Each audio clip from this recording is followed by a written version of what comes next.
부모님들의 사랑의 마음을 가장 공감하는 말이 있습니다. 10손가락 깨물어 안 아픈 손가락 없다.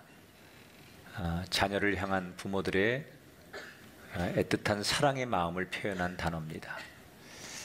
그러나 더 명언이 있더라고요. 10손가락 깨물어 안 아픈 손가락은 없지만 더 아픈 손가락은 있다. 유독 그 자녀에게 조금 더 정이 가고, 그리고 마음이 쓰이고 좀 안타깝고 애처롭고 그런 자녀가 더 있죠. 물론 기준은 저마다 좀 다르겠지만 분명히 부모들에겐 그런 자녀가 존재하는 건 사실인 것 같습니다. 하나님도 그런 것 같습니다.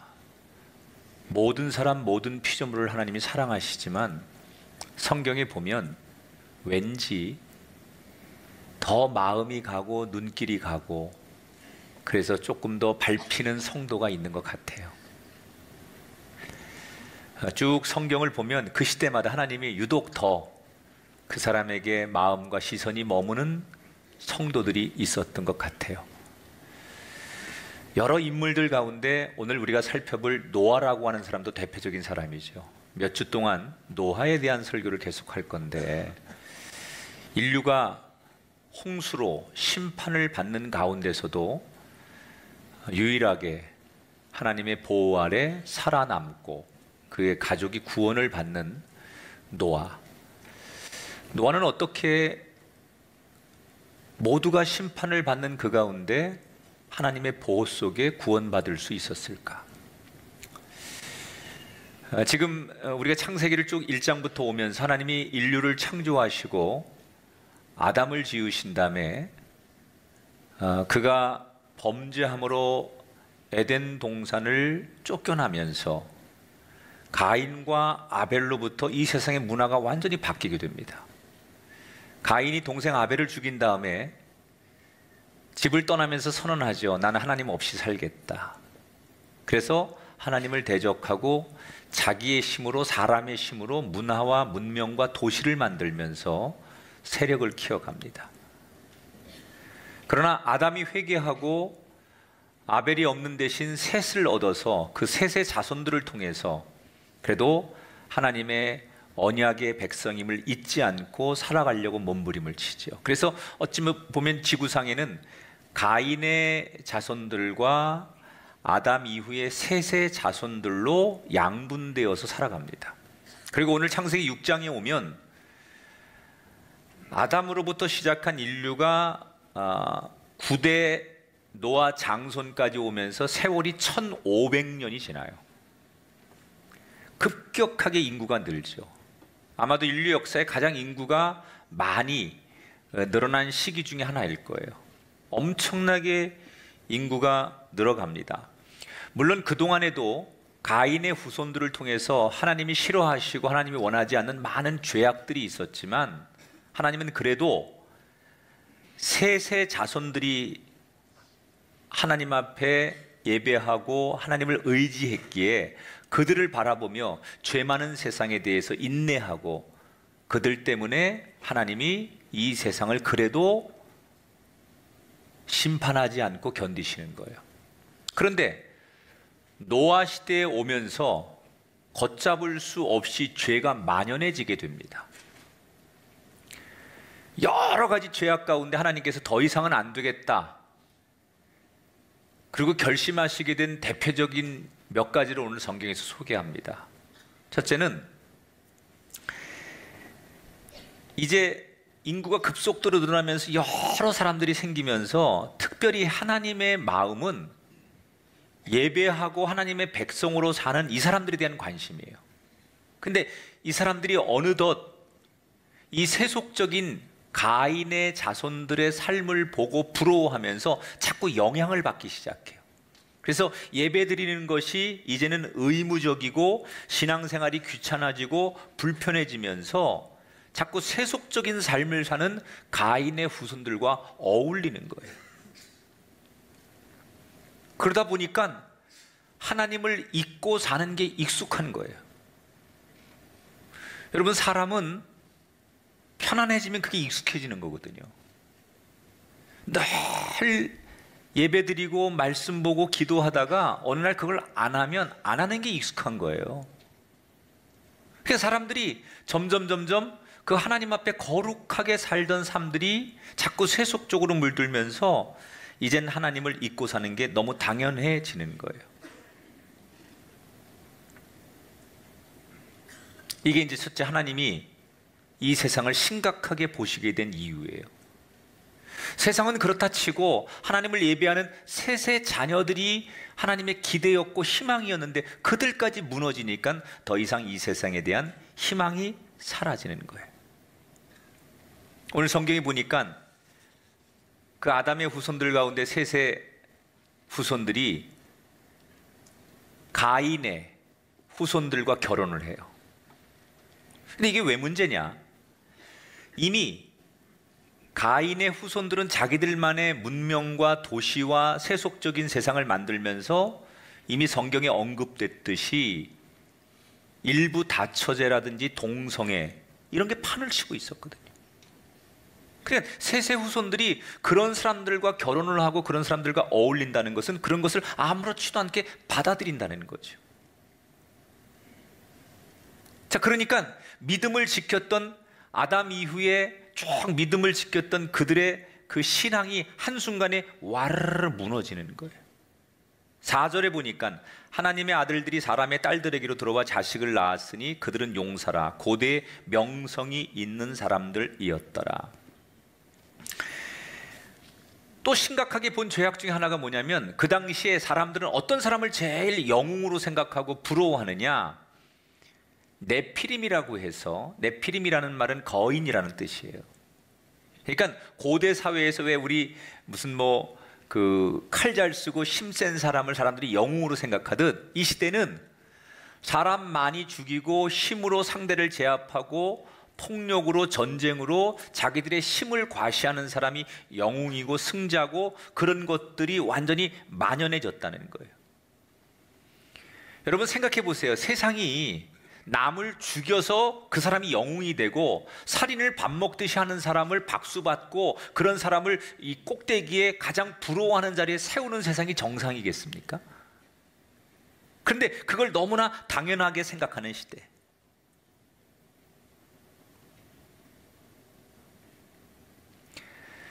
하나님은 이렇게 정말 완전히 거꾸로 가는 세상을 보면서 이게 내가 만든 세상인가? 내가 만든 피조물들인가? 차라리 창조하지 않았으면 좋았을 텐데 라는 후회를 하기 시작하는 거예요. 근데 제가 이 말씀을 묵상하면서 이런 생각이 들었어요. 소돔성이 죄가 많아서 멸망한 게 맞는 것 같지만 거꾸로 뒤집으면 의인 10명이 없어서 망하는 거 아닙니까? 노아 홍수 시대의 이 멸망은 그들이 타락하고 죄가 많아서 하나님이 물로 심판하시는 게 맞지만 뒤집어 말하면 하나님의 기대였고 하나님의 희망이었던 셋의 자손들마저도 하나님을 의지하지 않고 가인의 자손들과 어울려서 세상을 의지하고 하나님 없이도 살 수 있어라고 선언한 가인의 자손들과 똑같이 사는 하나님이 믿었던 그 사람들이 신앙을 잃고 믿음을 잃기 때문에 그 땅이 심판을 받는 거 아니냐는 거예요. 우리 가정에 하나님의 시선이 나 때문에 그 마음이 나를 바라봄으로 우리 가정을 지키실 수 있어야 되고, 우리 교회가 이 세상에서 궁극적으로 어떤 역할을 해야 되느냐? 세상은 많은 죄악이 있고 세상 사람들은 하나님을 부정합니다. 그러나 하나님의 시선이 우리 교회를 향하여 머물러 계시고 우리 교회를 향한 기대가 여전히 있기 때문에 우리 교회로 인하여 세상을 더 이상 하나님께서 멸망시키지 않고 기다려 주시는 것, 이것이 우리 교회들의 역할이고 이것이 그리스도인의 역할이라는 거예요. 그런데 그런 기대를 가졌던 하나님의 기대였던 이 셋의 후손들이 완전히 가인의 문화에 점령당하는 거예요. 더 이상 희망이 없어요. 이때 하나님이 결심합니다. 3절에 보니까 나의 영이 영원한 사람과 함께하지 아니하리니 그러나 그들의 날은 120년이 되리라 하시니라.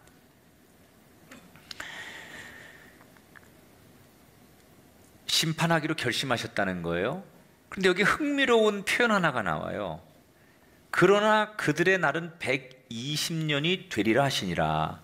바로 심판하지 않고 120년을 기다린 뒤에 심판하시겠다라고 말씀하셨어요. 아니, 지금 완전히 정말 가장 인류 역사상의 가장 죄가 극적이고 타락해서 더 이상 희망이 없는 이것을 당장 심판하는 것이 아니라 왜 하나님은 120년을 기다리신 걸까? 두 가지 이유가 있어요. 하나는 이게 하나님의 속성이죠. 은혜의 하나님, 사랑의 하나님. 120년이라고 하는 시간을 주는 것은 지금이라도 돌이켜 회개하라고 하는 기회를 주시는 거예요. 저는 문득 제가 이 설교를 쭉 준비하다가 제 마음에 이런 생각이 꽂혔어요. 오늘 추수감사절인데 우리가 추수감사절에 감사할 제목들 가운데 가장 큰 감사 제목은 내 생명이 지금 여기에 누리고 있다는 거죠. 우리가 누리고 있는 것 가운데 가장 큰 것 중에 하나는 생명을 누리고 있다는 거예요. 그런데 정말 내가 하나님 앞에 의로워서 하나님이 나를 살려주신 걸까?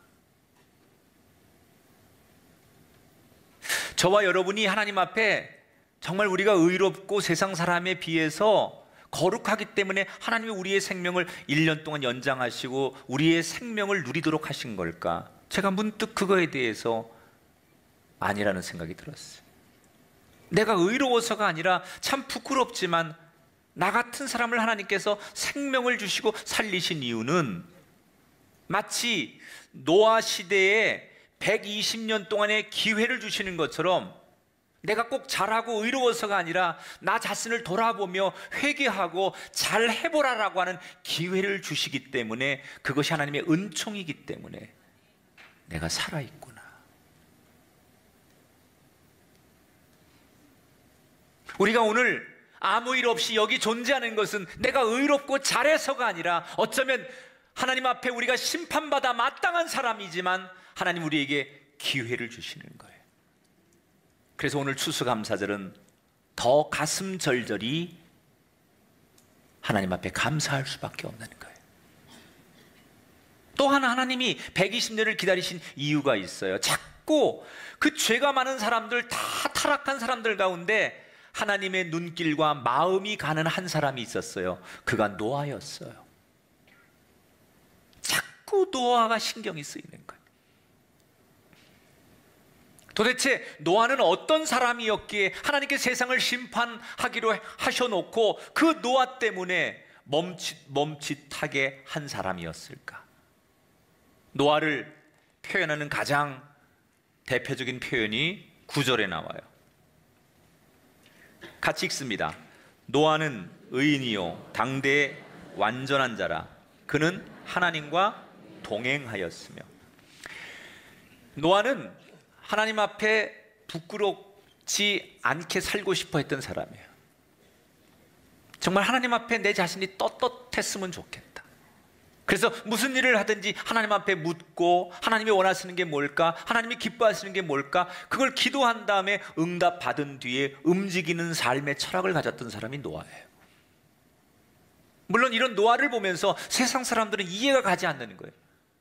절대 다수가 하나님 없이도 너무 잘 살고 있고, 아니 너무 행복해하고 너무 멋있게 살고 다들 즐거워하고 해피해한데 왜 노아 너만 그렇게 궁상 떨면서 하나님 없이는 안 된다고 하고 우리와 어울리지 못하고 이 즐거운 세상을 즐기지 못하느냐? 보이지도 않는 하나님을 믿는다고 날마다 하나님 하나님 그러는 노아가 너무 시대에 뒤떨어지고 사람들은 이해가 되지 않는 거예요. 그런 노아를 비웃고 손가락질하고 사람들은 회유하죠. 그러나 노아는 흔들리지 않아요. 왜? 누가 뭐래도 내 안에 하나님을 향한 분명한 믿음의 확신이 있었기 때문에. 우리 눈에 하나님이 보이지 않지만 하나님은 살아계시고 지금도 나를 지켜보고 계신다. 나는 사람에게 잘 보이는 것보다는 그 겉모습, 사람들의 평가에 연연하지 않고 하나님 앞에 내 내면 영혼이 건강하고 내 영혼이 신령한 삶이 되기를 원한다. 사람들이 볼 때는 한심했지만 하나님 보실 땐 너무 기가 막힌 거예요. 절대 다수가 다 겉모습 앞에, 사람들 앞에 잘 보이고 세상에 다 물들어서 휩쓸려 갈 때 노아만큼은 하나님 한 분에게 내 영혼이 떳떳하게 살고 싶어서 몸부림치는 그 모습을 보시면서 하나님 눈으로 볼 때는 이 노아가 너무나 애틋한 거예요. 그래서 하나님은 결국 노아를 살리시기 위해 120년의 시간을 두고 심판하기로 계획하십니다.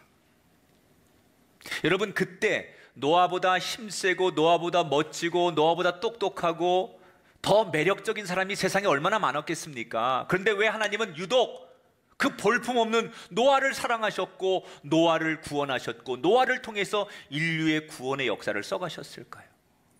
모두가 겉모습, 사람들이 보여드리는 것에 관심을 갖고 거기에 집중할 때 노아는 보이지 않는 하나님 앞에 한 영혼, 내 영혼을 가꾸기에 노력했다는 게, 그게 하나님의 시선과 하나님의 마음이 머물게 하는 비결이었다는 거예요.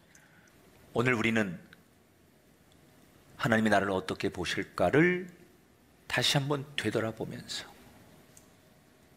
세상 사람들 다수가 살아가는 삶을 따라가지 말고 내 영혼을 하나님 앞에 건강하게, 그래서 하나님을 기쁘게 해드리고 하나님이 기뻐하실 수밖에 없는 삶이 되고자 노력할 때 우리는 언젠가 이렇게 고백할 수 있을 거예요. 따라합시다. 하나님 한 분이면 됩니다. 이 땅에 76억의 인구 가운데 당당하게 하나님, 나는 당신 한 분이면 됩니다. 절대 다수가 나와 같은 길을 걷지 않을지라도 나는 당신 한 분이면 됩니다. 이렇게 당당하게 선언할 때 하나님께서 노아에게 마음과 시선을 주셨듯이 저와 여러분의 삶에 그 마음, 그 시선을 주실 줄 믿습니다.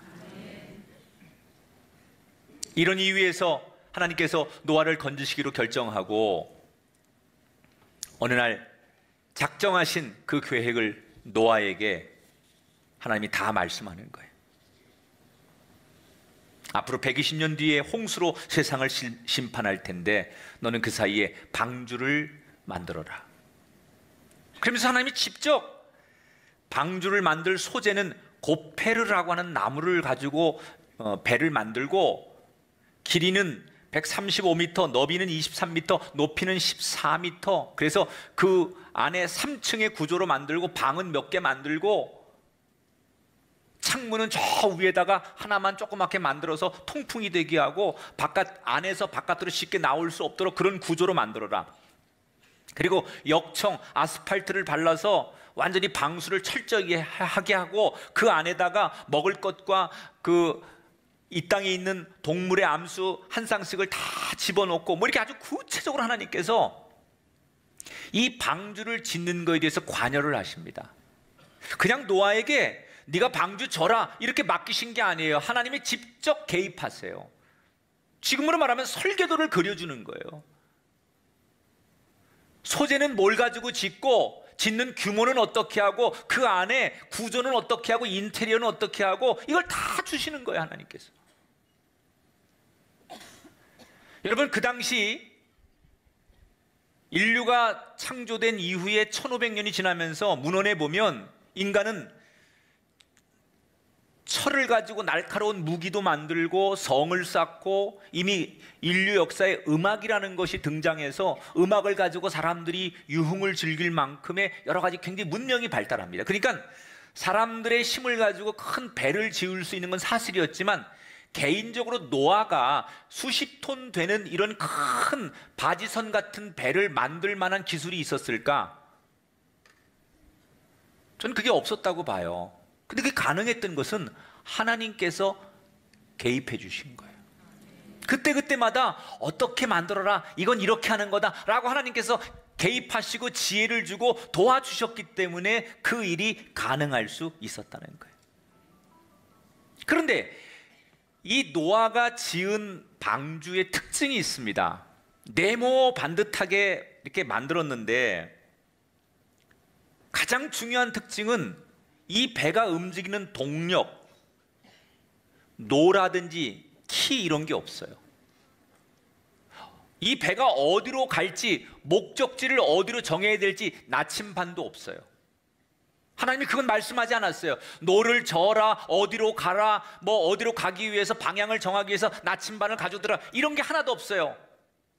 그 배는 홍수가 나면 딱 닫히고, 그리고 홍수가 끝나서 언제 어디로 어떻게 갈지 모르지만 그냥 그 배 안에서 기다리는 거예요. 자기들이 노를 저어서 목적지를 정해서 가는 게 아니에요.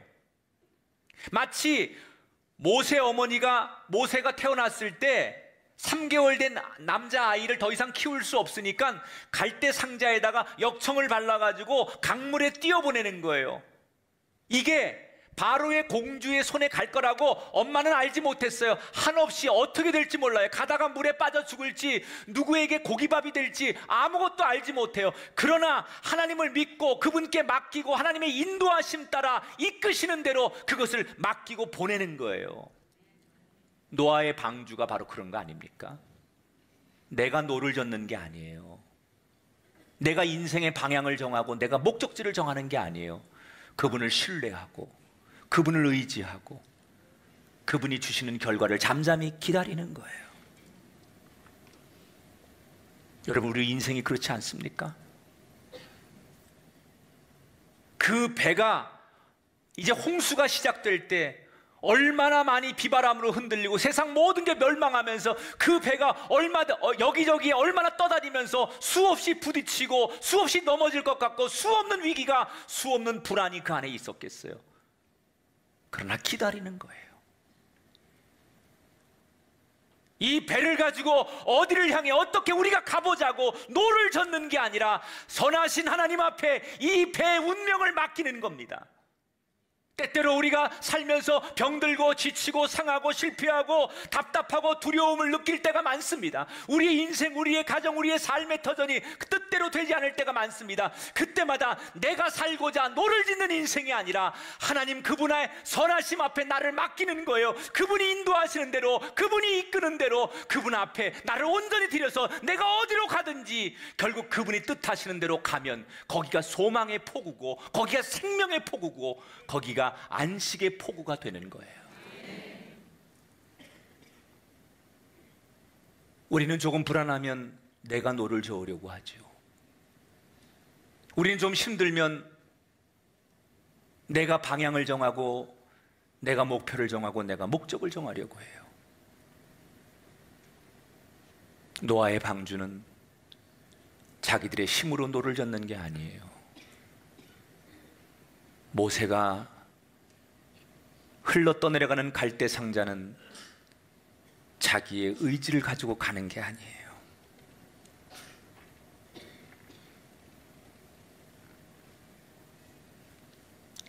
하나님께서 방주가 완성되면 거기에다가 너와 내 아내 그리고 아들과 며느리 그리고 동물마다 암수 한 쌍씩을 방주에 넣어라 이렇게 말씀하셨어요.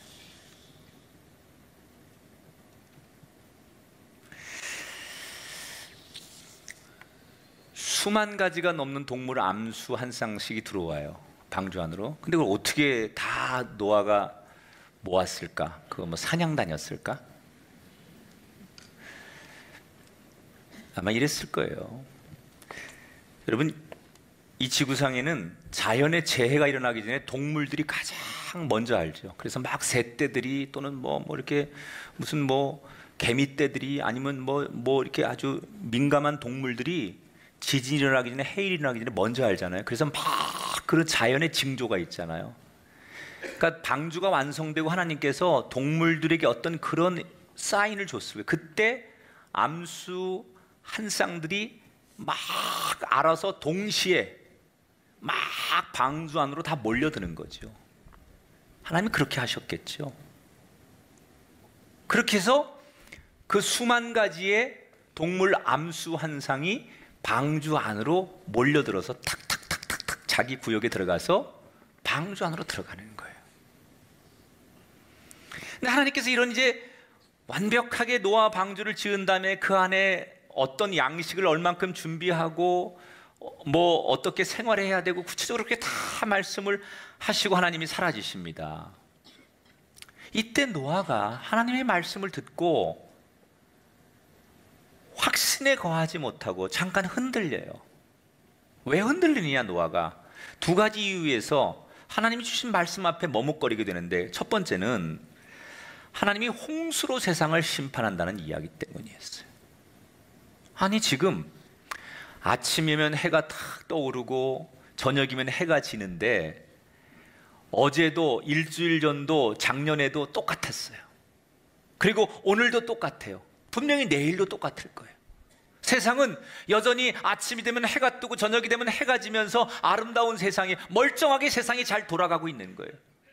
어제도 오늘도 내일도 아무 문제 없이 세상이 잘 돌아가고 있는데, 이런 멀쩡한 세상에 하나님이 얼마 뒤에 이 세상이 망한다는 거예요. 그것도 사랑의 하나님에 의해서. 노아는 현실적으로 하나님이 말씀하셨지만 이게 와닿지 않는 거예요. 노아는 처음으로 홍수라는 걸 경험하는 거예요.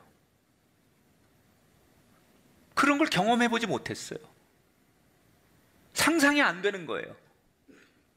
아니, 세상이 비록 가인의 후손들에 의해서 타락하고 세상에 죄를 많이 짓는 건 사실이지만, 그렇다고 세상이 너무 멀쩡하게 잘 돌아가잖아요. 아무 문제 없잖아요. 어제도 그제도 지금도 앞으로도 그럴 거예요.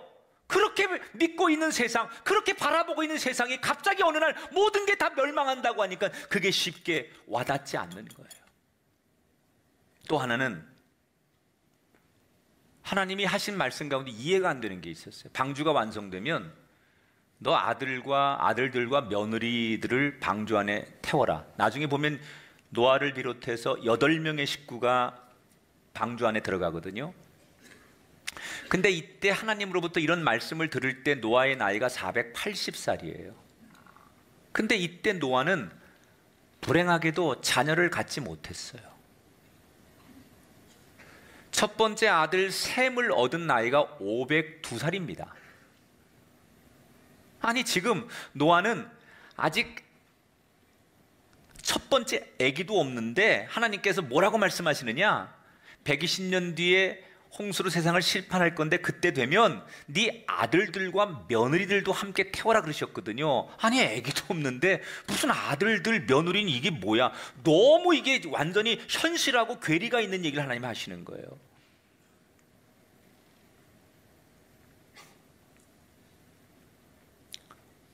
이게 도대체 하나님 말씀하셨지만 내가 이걸 믿어야 될지, 그 말씀 앞에 순종해야 될지 잠시 머뭇거릴 때 그 갈등을 치유하는 게 뭐였을까요? 그는 그 고민을 가지고 아버지 라멕과 할아버지 무두셀라를 찾아가요. 소위 가족회의를 하는 거죠. 그때 무두셀라 할아버지 나이가 849세였고 아버지 라멕이 662세였어요. 노아가 480살이었고. 그러니까 3대가 모여서 회의하는 거예요.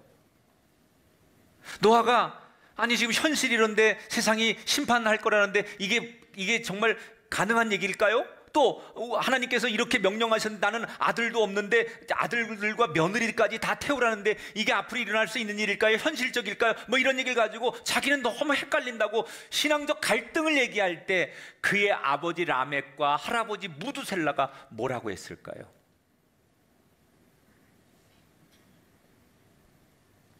아마도 믿음의 부모들이 해야 될 가장 좋은 사례를 보였을 거예요. 노아가 갈등하고 주춤이 있을 때 아마 그의 아버지, 특히 무두셀라가, 할아버지 무두셀라 이랬을 거예요. 손자인 노아에게, 얘야 하나님 말씀을 믿어야 된다. 에녹 할아버지가 승천할 거라고 누가 생각했겠니? 그러나 하나님이 뜻하면 안 되는 게 없단다. 우리가 이해할 수 없어도 하나님이 말씀하시면 그대로 될 테니 하나님 말씀이라면 그대로 따라야 한단다. 신앙의 부모가 자녀에게 주는 유산이에요. 결국 할아버지, 아버지의 신앙의 격려와 기도를 받고 노아는 결정하죠. 22절에 보니까 노아가 그와 같이 하여 하나님이 자기에게 명하신 대로 다 준행하였더라. 따라합시다. 다 준행하였더라. 모든 사람들이 노아를 비웃을 때 어떻게 그들은 끝까지 그 비웃음을 견디고 방주를 지을 수 있었을까요? 이유는 하나님의 말씀을 믿고 따랐기 때문이에요. 상식적으로 보면 말이 안 되지만 하나님이 말씀하셨기 때문에, 하나님의 말씀이기 때문에 믿고 따라갔던 사람, 그래서 노아의 가정은 더욱더 사랑을 받은 거예요. 그래서 봉사를 시작한 지 22년 만에 하나님께서 첫 번째 아들 셈을 주세요. 그리고 연이어 함과 야벳까지 주시죠. 그리고 그들이 좀 자랐을 때 예쁜 아름다운 아가씨들을 만나 결혼을 해서 홍수 직전에 방주 안에는 하나님이 말씀하신 대로 노아뿐 아니라 그의 아들들과 며느리까지 방주 안으로 들어가게 돼요. 여러분, 하나님이 처음 말씀하실 때는 너무 이상한 말씀이었어요. 현실감이 없는 말씀이었어요. 안 될 것 같은 말씀이었어요. 그런데 이상하고 안 될 것 같은 그 말씀이 하나님이 말씀하셨으니 반드시 이루어지더라는 거예요. 아무리 안 되는 것 같아도 하나님의 말씀은 반드시 그렇게 됩니다. 하나님은 말씀하시면, 한번 그렇게 말씀하시면 뒤집지 않으십니다. 그 약속대로 이루어집니다. 이미 우리에게 성경을 통해서 하나님 말씀하셨어요. 그 약속은 앞으로도 반드시 이루어질 것입니다. 그러므로 우리는 이 세상을 살아가는 기준이 많아요. 많은 사람들은 나는 상식대로 살 겁니다. 나는 이성대로 살 겁니다. 나는 내 경험의 노하우를 가지고 살 겁니다. 아니, 나는 그때 느낌을 가지고 살 겁니다. 저마다 우리가 살아가는 삶의 기준이, 방식이 다르지만 우리에게 가장 중요한 삶의 방식은 경험과 이성과 느낌과 감성이나 상식이 아니라 하나님 말씀이 기준이 되고 하나님 말씀을 따라가는 것이 그리스도인의 삶일 줄 믿습니다. 이 세상에 어떤 누가 어떻게 얘기해도 하나님이 말씀하시면 그대로 되는 것을 믿고 가십시오. 지금은 아닌 것 같아도, 말이 안 되는 얘기 같아도 하나님의 말씀은 역사 속에서 그대로 이루어집니다. 그것을 선택한 노아는 구원의 방주의 주인공이 되고 하나님의 보호하심과 사랑받는 승리자가 되었습니다. 이 시대에 우리 교회와 우리의 가정이 노아의 방주가 되기를 축복하고 그 안에 순전함으로 하나님의 말씀을 쫓아 따라가는 노아 같은 경건하고 하나님의 마음과 시선이 머물러 있는 마지막 그 한 사람이 오늘 이 말씀 앞에 결단하는 저와 여러분이 되기를 주의 이름으로 축원합니다.